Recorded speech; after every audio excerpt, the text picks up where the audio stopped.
यह सात संकेत बताते हैं कि भगवान आपके साथ है या नहीं। दोस्तों, सुख और दुख, लाभ, हानि, ये दोनों ही हमारे जीवन का एक ऐसा हिस्सा है जो हमारे जीवन में आते ही है।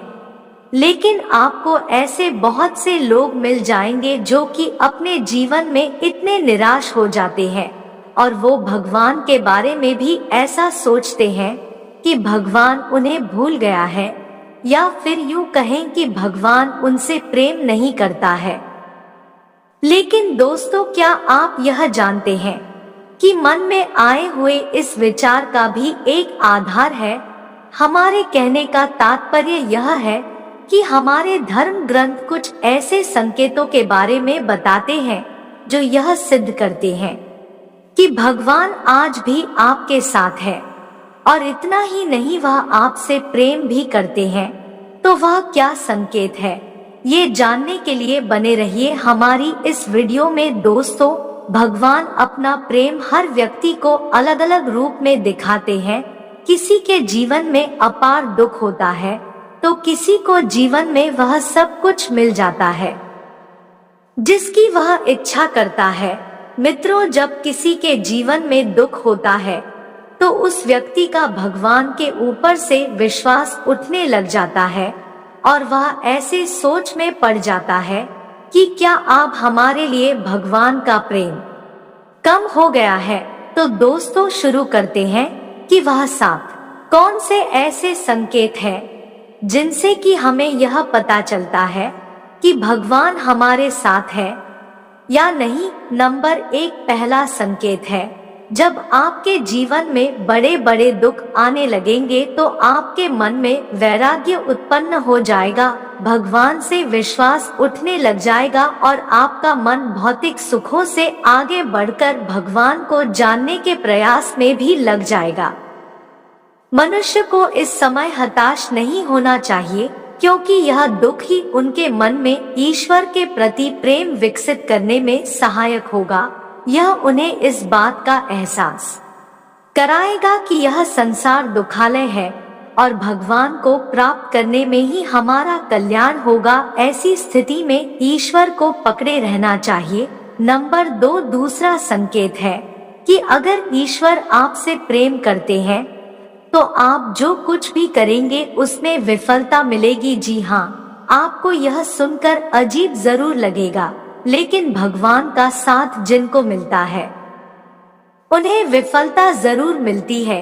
आप बहुत मेहनत करेंगे, आप अच्छाई की राह पर चलेंगे, फिर भी आपको विफलता ही मिलेगी। और यह संकेत है कि भगवान आपसे प्रेम करते हैं। आपको विफलता तब तक देखने को मिलेगी जब तक आप जीवन के सही उद्देश्य को समझ नहीं जाते, ईश्वर को समझे और ईश्वर की लीला को समझे। अगर व्यक्ति ने यह सब चीज समझ ली तो उसे अपने जीवन को जीने में कोई भी कठिनाई नहीं आएगी। नंबर 3, तीसरा संकेत है कि जब भगवान की कृपा आप पर होगी, जब भगवान आप पर मेहरबान होंगे, जब उनकी दया दृष्टि आप पर होगी तो आपको बिल्कुल अकेला सा महसूस होने लगेगा। आपके सामने ऐसी स्थिति आएगी, आपको समझ में नहीं आ रहा होगा कि आगे क्या करना चाहिए। आपको लगेगा कि इस स्थिति में मेरी मदद करने वाला कोई नहीं है। आप अपनी परेशानी किसी से बता नहीं पाओगे, और अगर आप किसी को बताने में सफल हो भी गए तो भी आपकी परेशानी को कोई समझ नहीं पाएगा। वे कहेंगे कि यह परेशानी तो बहुत ही छोटी है, या तो वे इस पर ध्यान नहीं देंगे या वे इसे नजरअंदाज कर देंगे। ऐसी स्थिति में भी व्यक्ति को भगवान की भक्ति और भगवान के प्रति आस्था किसी भी हाल में कम नहीं करनी चाहिए, क्योंकि यह सब भगवान एक परीक्षा के रूप में भी ले सकते हैं। नंबर 4, चौथा संकेत इस प्रकार से है कि भगवान की कृपा होने पर आपकी सारी उम्मीदें टूट जाएंगी, और ऐसा होने पर आपके अंदर एक नई ही खोज शुरू होगी। ऐसी खोज जिसमें आप अपनी कमियों को जानेंगे और अपनी विफलता का कारण ढूंढ लेंगे। आप खुद से सवाल करना शुरू कर देंगे और यही सवाल आपको अपने आप से जुड़ाने में मदद करेंगे। यह जुड़ाव ही आपके जीवन में एक नया बदलाव लाता है और आप पर भगवान की मेहरबानियां होनी शुरू हो जाती है, क्योंकि भगवान अपने भक्तों को कभी भूल नहीं सकते हैं। नंबर 5, पांचवा संकेत ये है कि जब आप यह महसूस करेंगे कि अब आप ईश्वर के निकट हैं तथा आपको इस दुनिया की कोई आवश्यकता नहीं है, उस क्षण ही आपके जीवन में कुछ ऐसा होगा जो आपके लिए कठिन होगा। आपको अब जीवन में सबसे बड़ी परीक्षा देनी होगी जब भगवान आपको उनके प्रति आस्था की परीक्षा लेंगे। इस अवस्था में या तो आप बेहद दरिद्र होंगे या इतने धनवान कि भगवान का अस्तित्व ही भूल जाएंगे। आपकी आंखों पर मोह माया की पट्टी बंध जाएगी और यदि आप इस मोह माया में उलझ जाते हैं तो भगवान के प्रति इस परीक्षा में आप निश्चित रूप से फेल हो जाएंगे। नंबर 6, छठा संकेत है, यदि आप अपने जीवन की किसी परीक्षा में नहीं अटकते हैं और सर्वोपरि परमात्मा पर विश्वास बनाए रखते हैं तो यह क्षण होगा जब आपका ईश्वर मिलन तय है।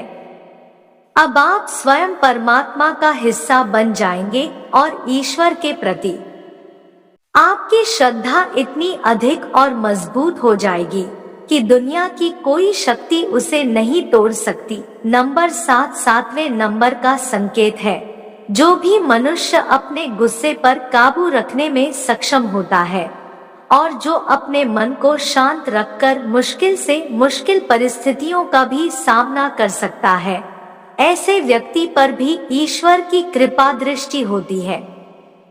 इतना धैर्य और इतनी सक्षमता होना बिना ईश्वर के आशीर्वाद के संभव नहीं है। आपने शायद देखा होगा कुछ लोगों के सहज बोध की शक्ति बहुत कमाल की होती है। उन्हें जिस भी चीज का आभास होता है वो चीज सच में घटित हो जाती है। यदि आपको भी ऐसे ही कुछ घटनाओं के होने से पहले ही उनका आभास होने लगता है तो समझ जाइए कि आप पर ईश्वर का हाथ है और वो आपके संकेत देने का प्रयास कर रहे हैं। नंबर 8, आठवां संकेत यहाँ है कि जब आपके जीवन के सभी दुखों से आपकी उम्मीद खत्म हो जाएगी और आपकी सहायता करने वाला कोई नहीं होगा, तब शुरू होगा आपको ईश्वरीय शक्ति का एहसास। यह वह क्षण होगा जब आपकी अपने अंदर ही एक खोज शुरू हो जाएगी और आप स्वयं में ही शक्तिमान महसूस करने लगेंगे। यह जीवन का महत्वपूर्ण क्षण होगा जब आपको स्वयं का ज्ञान होना प्रारंभ हो जाएगा। इस समय में आप स्वयं पर विश्लेषण कर सकते हैं। आप देख पाएंगे कि मेरे जीवन की विफलता के कारण क्या थे। आप यह भी सोच पाएंगे कि सफलता प्राप्त करने के लिए मुझे आगे क्या करना होगा। ये थे कुछ ऐसे संकेत जिससे यहाँ पता चलता है कि ईश्वर हमारे साथ है। दोस्तों, वीडियो अच्छी लगी हो तो वीडियो को लाइक और चैनल को सब्सक्राइब जरूर कर लें और कमेंट में जय श्री राम जरूर लिखें और वीडियो के अंत तक बने रहने के लिए आप सभी प्यारे दोस्तों का तहे दिल से धन्यवाद। मिलते हैं अगली वीडियो में।